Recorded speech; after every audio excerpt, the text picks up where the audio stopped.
Okay.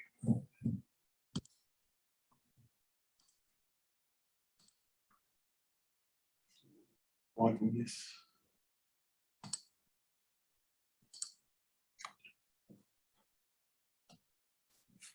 Okay, we now have, how many people do we have on board now? 46. 26 people on board. 46. 46 people on board. Okay, great. Good morning, everybody. Today's the 25th of August.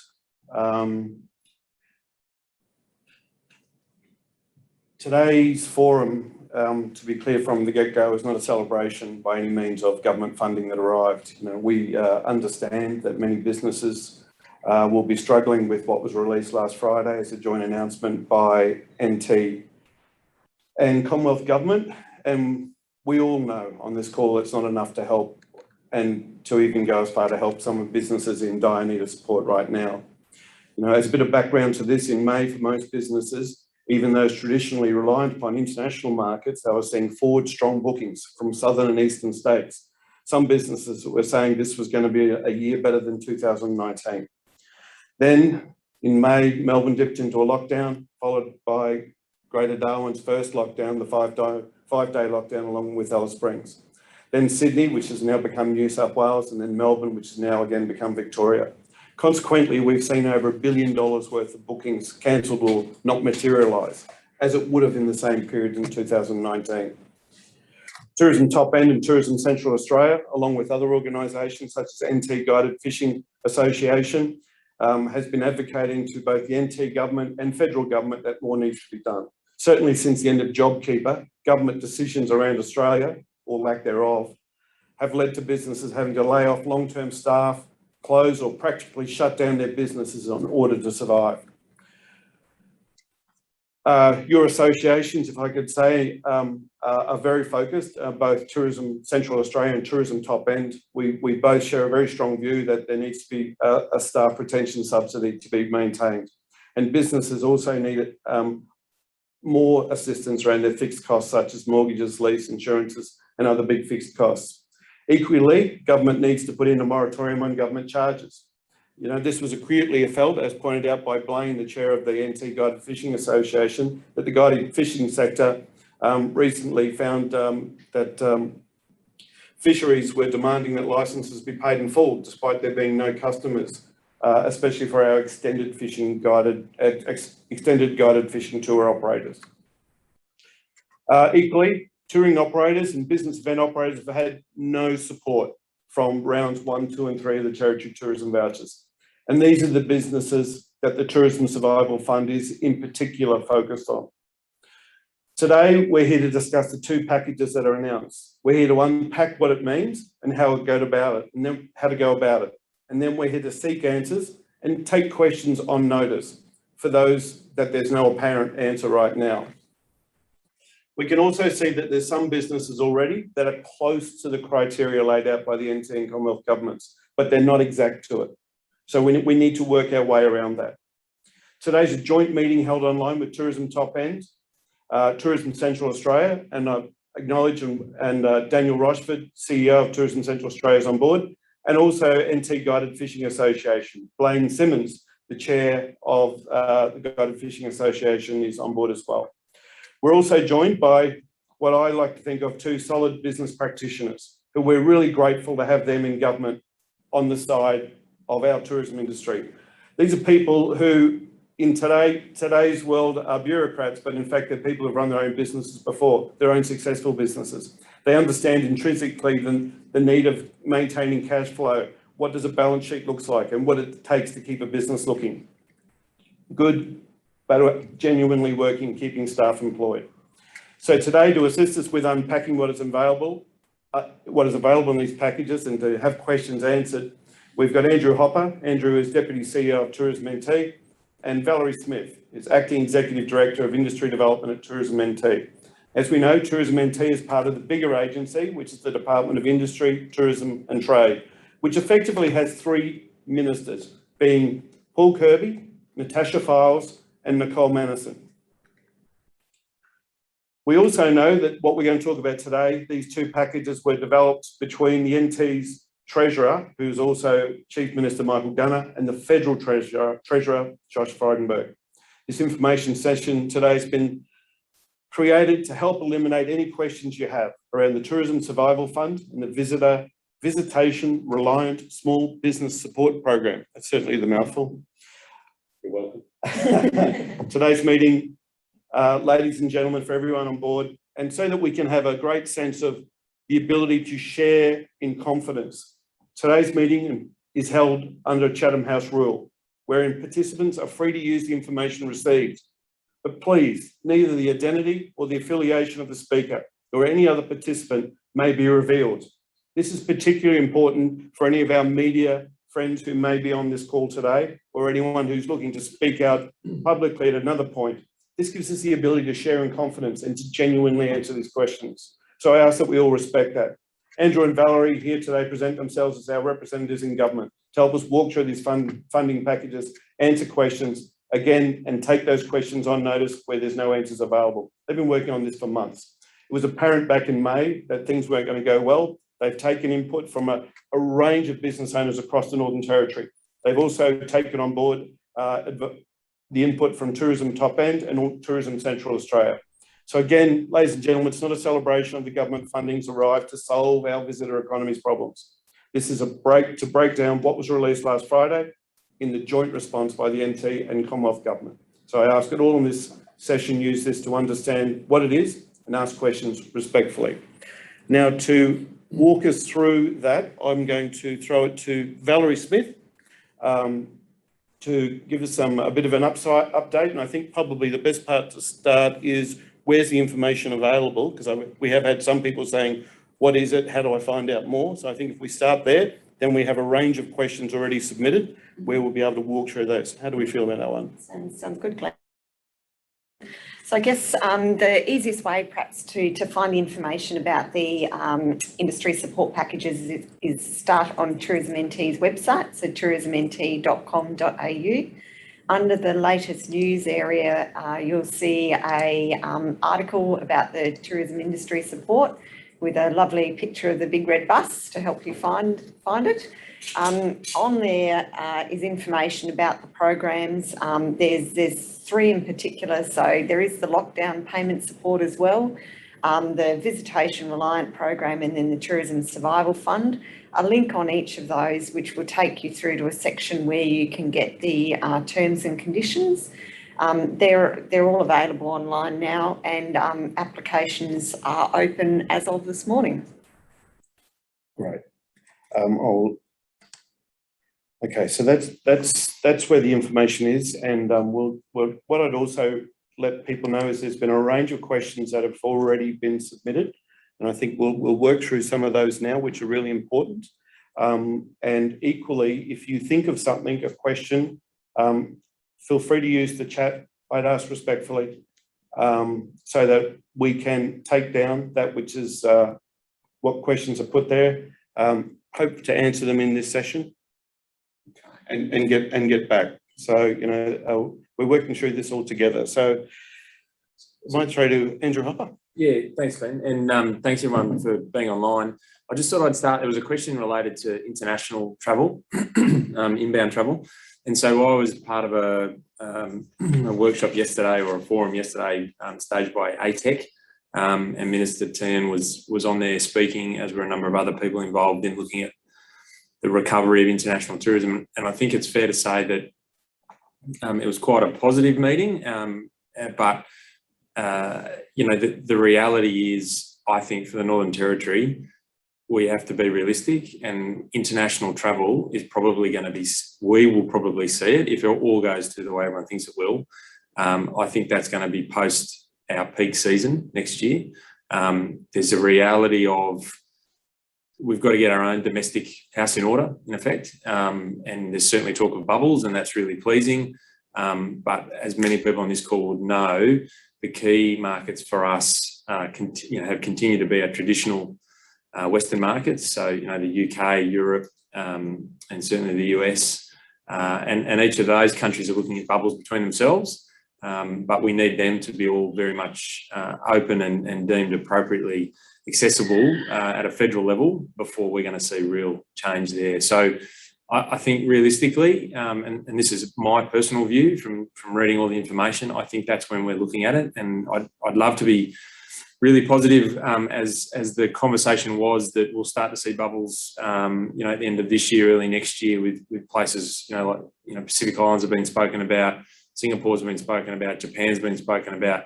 And I hope I'm wrong, and I hope that all comes earlier, but I think that's the reality. I think we've got to get through our own vaccination process, and equally those countries need to be seen to be ready for people to travel from. So I guess that was one of the questions that came in earlier this morning. So I just wanted to touch on that to start with at a high level. Valerie, do you want to go into the detail of some of the questions? Yeah, sure. I guess one of the overriding principles that's probably worth talking about with these programs is it was a collaboration developed between the NT government and the Commonwealth government. So that did require a bit of back and forwards between both. And because of that, perhaps if it had been just an NT government, it might have looked slightly different, but certainly the quantum of funding available would have been a lot smaller, and it would have been a lot more narrow and targeted. So, the fact that the Australian government did come on board allowed the program to be a lot broader than it would have otherwise. The other thing which the CEO of the department's been quite clear is that he's got the ability to apply some discretion in some of the thresholds, and he's indicated, a willingness to do that. So some of the questions in here are, there was one, for example, about the turnover required is perhaps not 30% in the month of July, but you might be able to show 30% decline if you change the months to be May through to August, for example. So if you're in that sort of situation, I would put in an application, ask for discretion to be applied as part of that process, and put in the turnover for the months that you're actually showing the decline. Do you want me just to run through some of these? Yeah, I think so. Yeah. So there was a question in here from Bushy, from Bushside Coaches, regarding cancelled bookings and, how to prove that the market has gone. The application process for both of the grant programs talks about a 30% decline for the month of July. As I've said, if the months don't quite line up, put in the turnover decline you have for the months you do have. And that turnover, if you compare 2019 prior to COVID, the largest part of it compared to 2021, that should be able to show the decline. There was a question in here from Pierre at Wolf One around support for businesses with over 20 full-time equivalent staff. So the 20 full-time equivalent staff's a condition as part of the lockdown payment. So that's the payment that's available to all businesses, not just tourism businesses who were shut down for the period of lockdown. The two specific programs for tourism don't actually have that 20 equivalent staff criteria. So Pina, your business, I would have, assuming you meet the other criteria with, the 30% lockdown, decline in turnover, should be eligible for the Visitation Reliant Small Business Program, and any other cafes or restaurants across the territory, not just in Darwin, who've suffered a 30% decline, assuming you meet those other criteria, should be eligible for that program as well. There was a question in here from Emma about whether refunds reflect turnover. So Emma from Angler's Choice. There is a difference between, I guess, refunds and turnover. The program is designed to support those businesses who've suffered a decline in business, though. So if you are in a fortunate position where you've managed to recover that lost business by booking another person on, you're not going to meet that decline in turnover criteria, and probably arguably you've done a good job at keeping your business afloat. So you should, if you're in the lockdown area, you'll still be eligible potentially for the lockdown payment. depending on how quickly you could rebook. But the other two programs are there to support businesses that's actually suffered a decline in business overall. Keep going. Yeah. So Jennifer from Experience the Wild has a query about what to do if your turnovers drop below the 75 limit due to the COVID restrictions on travel. And we think this might actually apply to a few businesses. So that 75,000 limit is pre-COVID. So if you had 75,000 pre-COVID, you suffered a decline since then of at least 30%, you would be eligible. So submit with that information. So effectively 2019. 2019. So prior to COVID, if you had a turnover above 75,000, you're eligible. If you're close, like just say you were 74,500, I would apply anyway, because as I said, the CEO's got some discretion there. There was a sort of follow-on question about that from Michael Bateman from Stagger Ventures about, why is that level put there at 75,000? And that's a really good question, Mitchell. There was a bit of back and forth amongst the department on exactly this point. And I guess, how it's been explained to me on this one was, the conditions that the department sets out for these funding programs are consistent, and they're consistent across as much as we can across these programs. So everyone knows, you get used to what the funding support levels are going to be. And they've been established with advice and input from Solicitor for the NT in helping set some of those criteria. And the idea and intent is to support businesses who are running this as an actual main income source for someone. So if you're doing, if I had a business on the weekend and I was running one tour a month sort of thing, as more like a hobby, that's not really what this is about. This is about supporting businesses who have this as their main income source and their main enterprise. So that's kind of the level that we're set at with that one. There was a question in here from Cola from Simply Travel Company about what do you do if there was a business who's changed their ABN during the past 2 years? So they might have gone from a sole trader to a travel agency. And that's an interesting question. I guess what I would think there's, as long as the core of the business hasn't changed, the fact the entity changed, yes, that's an issue. I would apply anyway, again, and explain to the department, provide all of that information, both ABNs, the turnover before, the turnover again, unless your company's markedly changed, like you've gone from offering to a chocolate company to all of a sudden bus touring, significant change in business, there might be questions asked about that. But if it's the same sort of business that you're operating, it's just the company or the business structure's changed, I would apply anyway and just explain what the change has been over that time. Chris Chafe from Kakadu Tourism asked a question about standalone hotels that don't operate tours and which program they would best fit into.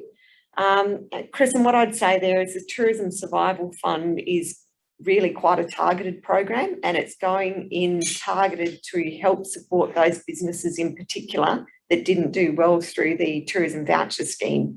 And we know that is in particular our touring company. That includes fishing tour operators or anyone who's operating a tour by any sort of conveyance, be it walking or balloons or camels or four-wheel drives or bikes or that weren't picked up fishing in boats. Yeah. They would all be eligible. Some of our business events companies that really didn't pick up much through vouchers either. But if there are hotels who suffered that decline in business because of the program, because of the lockdowns interstate, they would still be eligible for the Visitation Reliant Small Business Support Program, as long as they've suffered that 30% decline in turnover. If you're a hotel who's done extremely well through the tourism vouchers, and there are some out there, and some may have even seen an increase in business, you probably don't need the support through these particular programs. We do have another round of vouchers coming out later this year, as you know. So businesses who are doing well off the vouchers will be supported through round 4 of those. Couple of questions in there from the fishing sector. So and just to confirm, the Small Business Survival Fund is open for fishing tour operators, including the guided people who are members of the Guided Fishing Association. So you do need to meet the criteria. You need to have a turnover between 75,000 and 10 million. You need to have suffered that 30% decline in business. For that particular program as well, you do need to be a participant in the Australian Tourism Data Warehouse. You either need to be in it now or register to be on it. And that also applies to on-board, so mothership type operations as well. The extended touring fishing companies. Extended touring, mothership type, all eligible for the Tourism Survival Fund. Yep. And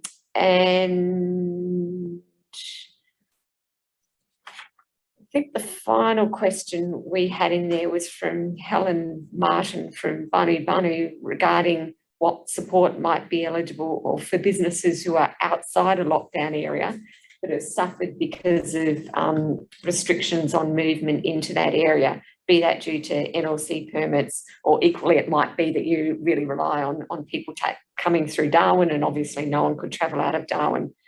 So a business in that situation would be eligible for the Visitation Reliant Small Business Support Program, unless they offered touring, and then they might be eligible for the tourism. But for a business more like Helen's, I guess, the Visitation Reliant Small Business Program, if you've suffered a 30% decline in your business because of lockdowns or NLC permit conditions, assuming you meet the other criteria, you would be eligible for that particular program. Okay, great. That's really helpful. Thank you, Valerie, for those questions. They're the questions that have been posted on board. We do have some questions here popping up on the chat, and we might take a few of these while we can. And so the applicant, sorry, Andrew. Anne-Marie's answered her own question further down. Yep. So it opens at 9 a.m. She's noticed. So the application process happens through the Smarty Grants website. That's right. That opens at 9 o'clock. And a lot of anyone who has experience with this site, a lot of it is populated answers. So, and also where you put in the actual number, you don't upload necessarily a spreadsheet. That you've got to put in those data numbers, and it will calculate that. And then you do have that opportunity to upload documents at a later point within the submission. I think a trap for rookies on this one sometimes is they've prepared everything just ready to straight upload, only to find that they've got to go and detail it down. So just get ready for that journey, because Smarty Grants is designed to be able to calculate as well as upload that information, and at points gives you multiple choice answers as well. Hi team, just wondering if any guidance or exemptions have been outlined for businesses that were not in lockdown, but were effectively locked in with our main road access, both being locked down. Great question. So effectively, we weren't in the lockdown area, I would take from this, but our business is down because our access points to our particular area were locked down. And I mean, that is a bit of an interesting point, isn't it, about that lockdown payment, that, you know, it's quite restrictive to the lockdown area, although it does impact businesses outside the lockdown area. Nibblelog Tours is a great example of that, which was actually outside the Katherine town, but severely impacted by the lockdown of Katherine itself. So business sort of in that situation, again, I would point you towards the Visitation Reliant Small Business Support Program. That's available for businesses who've suffered a decline in turnover. So yeah, have a look at that one. Check out the selection criteria, make sure you submit, and yeah, have a go at that one, I think. Yeah, because I think the $1,000 grant was those businesses within the zone. That's right. Yeah. That which was announced on Friday is businesses that have been affected by a lockdown. And we all know in the Northern Territory that the lockdown in Sydney Melbourne, New South Wales and Victoria is effectively a lockdown on our tourism industry. And therein is why this has come around with federal support and the NT government. So, okay, so yeah, we'd be applying for that. Just one point too, it points out there's effectively 3 programs that are lockdown related at the moment, 2 of which we're discussing today, and this other one's $1,000 if you're in the zone. But it's careful to note not to do all this work applying for all 3. That's right, Glenn. That's a really good point. So people who, anyone in the lockdown zone who suffered damage because of, I guess, the lockdown is eligible for the lockdown support program. Depending on circumstances, they may also be eligible for the Visitation, Reliant Small Business Program or the Tourism Survival Fund, but no one would be eligible for the Visitation Small Business Program and the Tourism Survival Fund. So you kind of need to work out where you sit. Now, if people have questions about that and they're not quite sure, feel free to give the team at Tourism NT a call. We've got tourism enterprise officers who can help you.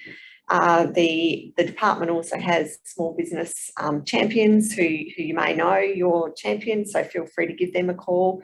Or there is an email on the bottom of the website where you can email through a question.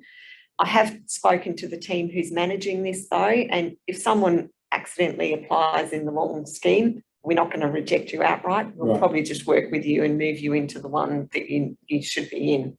Right, yeah, because no doubt a lot of businesses dove straight in and did the $1,000. Yeah. Only to find, hang on, I'm actually affected and I'm more applicable to this, which is newly announced.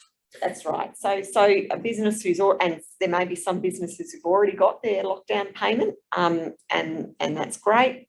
You can also apply to one of these 2 new programs.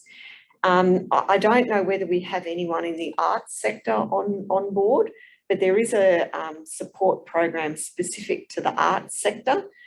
If someone has applied to that one, it does mean you're not eligible for either of these tourism support programs. So, you know, for all of those areas, I guess this is in addition to the lockdown support, but you need to pick the additional program that's most relevant to your business. And I think without putting too fine a point on it, I'd hope everyone's getting an appreciation that our job is not to try and exclude people from it, but find a way to include people in the program. So, you know, the team are very ready to work with people to help them get into these programs. You know, we appreciate that we can't fill a $1.5 billion hole, which is the loss of visitor expenditure that we're all facing. We know that, but certainly our hope is that what is available we can maximise for the operators who can access it. So we're very, very keen to work with people to make sure that they can. Thank you. A couple more questions off the chat. How about people who just started this year their business operation and were on JobKeeper last year and can't provide a last year income? I think that's going to be a tough one for this, isn't it? That is going to be a tough one. And I guess, you know, the program's designed to keep that base of operators we had pre-COVID there for when we come out the other side of this. Unfortunately, you know, what that means in the program design is if you're a new operator who started during this COVID environment, and there are a number who started in response to other things such as vouchers, but these programs unfortunately are probably not going to help that particular business in those circumstances. Having said that, if you have suffered that, you know, decline in business due to lockdown, possibly you're eligible for the lockdown payment. But these other 2 that we're talking about specific for tourism today, you will need to have been operating in 2019 to be able to show that decline in turnover required. As business owners applying for the lockdown payment and one of these NT grants discussed today, then as employees of our own business, are we not eligible to apply for the federal COVID disaster payment for employees? I'm not an expert, I must say, on the federal government program, but I would think potentially they are eligible. These are business support programs, which are separate from the particular employment support program. So yeah, potentially I think you would be eligible. I know there's some funny things around that to do with the hours worked and loss of hours worked. So you would need to look into that. But this certainly doesn't preclude you also applying for that individual employee support. Yeah, and I think that's probably a key point of why the criteria relates to turnover in these programs and not FTE either. So the federal government's got that clear program around employees, whereas this is all about turnover. So I'd certainly have a look at it. I don't profess to be an expert in it either, but I think you should definitely have a look at it. Yeah. I think, absolutely, because I think that what we see federally is this is their response to No More JobKeeper, and to get business to those businesses who to those staff who lose their hours, especially in the casual sector particular. But I think, it's worthwhile having applied, and I don't think, doesn't sound to me like there's any bearing if you applied in this federally that's going to be picked up or noticed at a local level here. So, I think the answer's all good to go on that one. Okay, we have a question there around vaccinations, and I think we might.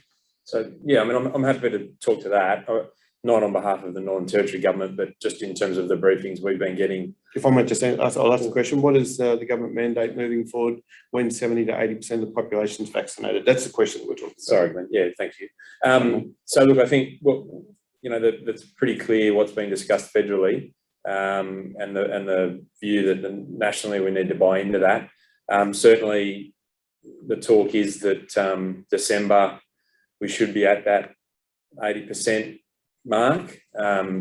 If you follow the federal government plan, that would suggest at that point we see a change in the way restrictions are applied, the change in the way hotspots are being addressed and other things. So I think that's probably about as much as I can say on it from a general observation, which everyone can pick up and read. But certainly, I guess to underpin the importance of that percentage and the timing, that's certainly informing a lot of our decision making and planning for the end of this year and moving into next year. And certainly, with the other programs that we've got running, we will have running, such as Summer on Sale again, for example, that the timing of that, along with vouchers, along with these support programs. We've also got Roadhouse to Recovery. We've also got Visitor Experience Enhancement Program grants. So there's actually quite a lot of activity around grants and also demand generating activities. And I guess from our perspective, these support programs, as you would be reading across the country, are very much a dollar for dollar matching activity when the federal government's involved. And in light of the Northern Territory's fiscal position, I think that's why the packages will always, be at the moment to the levels they're at, because there is a requirement to do it dollar for dollar. So from our perspective, whilst we want to generate as many of these support programs as we can, get the grant programs out the door, we're also very focused on the genuine way out of this, albeit we're still dealing with hotspots, is we need to be generating demand and getting people travelling here. And that's challenging in the current environment with hotspots and other things, but equally seasonally, we also know, as you would all know, that challenge is coming as well. Yeah. Does turnover include GST or is it ex-GST? Stephen, I would do whatever works better for you to get yourself in the criteria, actually. So, if you need to include GST to get yourself to the 75,000, I would do so. If you need to exclude it to keep under the 10 million, I would do so. So, as Andrew was saying, the department's view here is to help as many businesses as we can be eligible for the program. So, do either, whichever works better for you. I think the key point then is comparing apples with apples. So that's right, definitely. So whatever you do for 2019, do for 2021, but as long as you're consistent.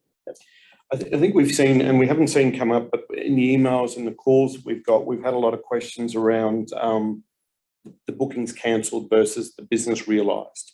And I think ultimately it's a challenge, but I'm going to pose the question anyway, thinking I possibly know the answer. But a lot of businesses saying we had this much bookings, but this is the business that realised. How do we equate? How do we demonstrate that? But ultimately, the calibrations on this are around the business that was realised versus in that month versus 2019. Yeah. So you know, I guess it's a challenge when you're developing programs like this to have something that's an actual known that you're working off. And, you know, at the end of the day, we came down to known information about business turnover. And I've seen, you know, we've all heard really gut-wrenching stories during this time of people who are looking at their best years ever and have lost, you know, tens, if not hundreds of thousands of dollars worth of bookings. It's hard to develop a program based on potential turnover.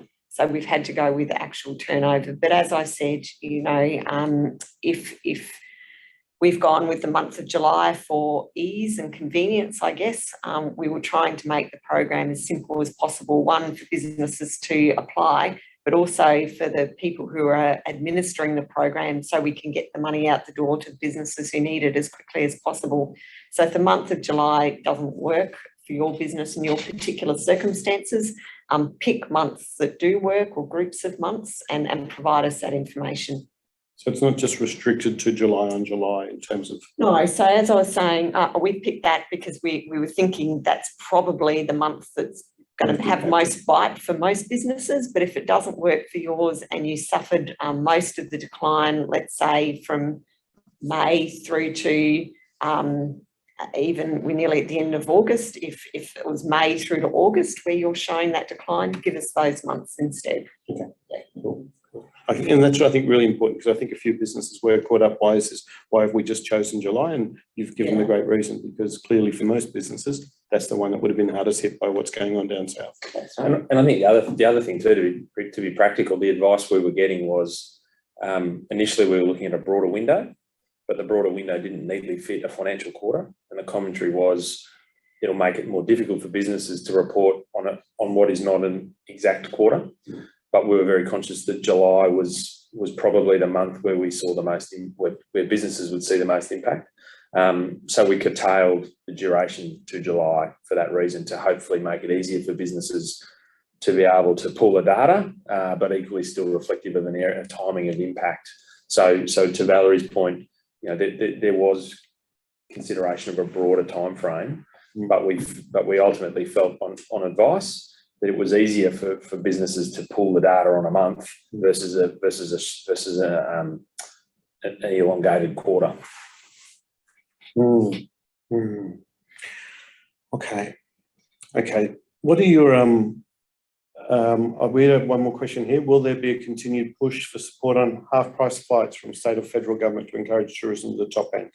Flight costs often prohibitive, which we know very well. Yeah, we certainly haven't heard any commentary around this. It doesn't mean it won't happen, so I'm not trying to say it won't happen, but we certainly haven't heard anything as yet. I think to be fair to all governments, everyone's wrestling with what does the duration of this look like as well. You know, we're all hypothesising that New South Wales, you know, we won't be going, you know, no one will be going there or coming from there, you know, before Christmas. But then again, you know, New South Wales would have a very different view about when they're going to open up. So it's really hard to know what next tranche of support might look like, if there is one. But I think certainly the federal government felt quite positive about that scheme. So certainly the messaging I'm hearing is they are interested when considering what to do.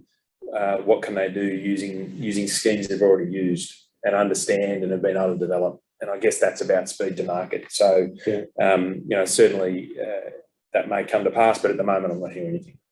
Yeah, I was interesting. I was on a call with Dan Tien through Australian Tourism Industry Council week before last, and he picked up on that the flight half-price flights, that flight subsidy campaign that they did earlier this year, and he said two things.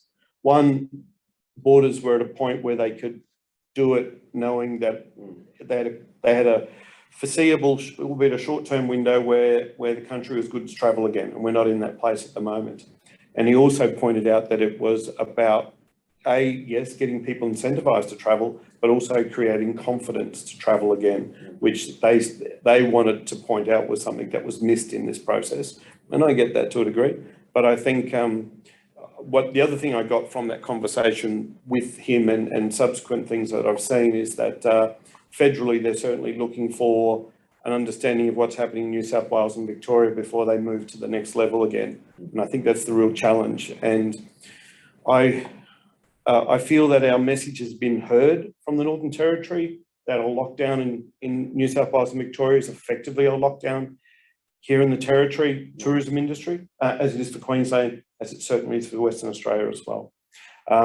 Is this enough that's come through? No. Do we keep advocating for more? We do. I think for everybody on this call here today,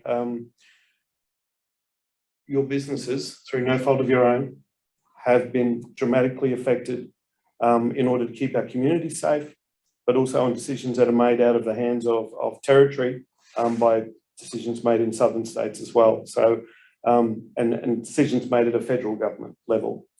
There's one last question here, and I think we might look to wrap it up. Does data need to be financial, or can it be booking system data? Valerie, what are your thoughts on that? Paul, I guess probably preferably financial data. If you've got an accounting system, hopefully it's relatively easy to pump out a month's worth of data. I think that would be probably the gold standard of what you would supply. Glenn, just sort of following on that discussion about Australian government programs, there are a number that have already been extended, which are helping the Territory. So I know they've just extended the Zoos and Aquariums program to the middle of next year. And then the domestic aviation network support, which is effectively subsidising quite a few of the flights flying to the Territory at the moment. They're providing that basic baseline passenger service, but also really important for freight.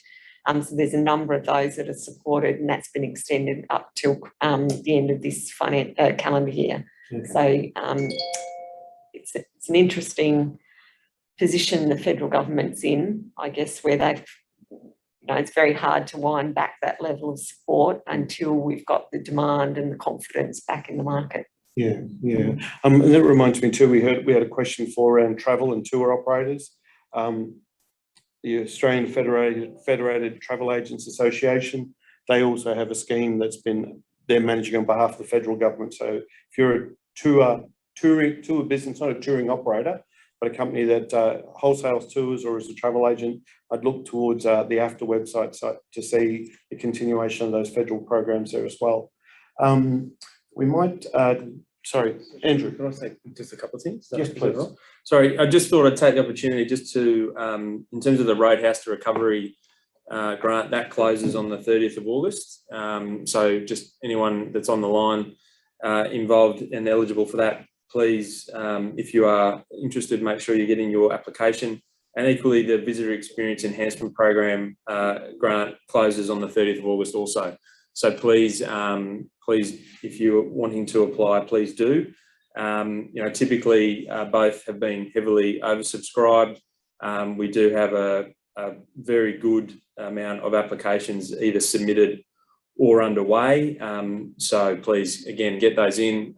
As we've done with those programs previously, we want to make sure that everyone that is eligible and meets the criteria and is a strong application, that we can try and support them. And then finally, I'd just like to take the opportunity to say that I'd encourage you all to continue to engage with both Tourism Central Australia and Tourism Top End as your membership associations. They are both organisations are doing a really great job at advocating for yourselves and making sure that government is well aware of what matters to industry. Obviously, we also provide that advice, but coming from the coalface through the two associations is really, really critical.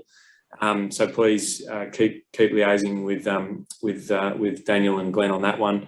And one program that I should also say is coming is the Aboriginal Tourism Grant as well. So another round of that coming soon to be announced, but that'll be another grant that is also accessible. So thank you, Glenn.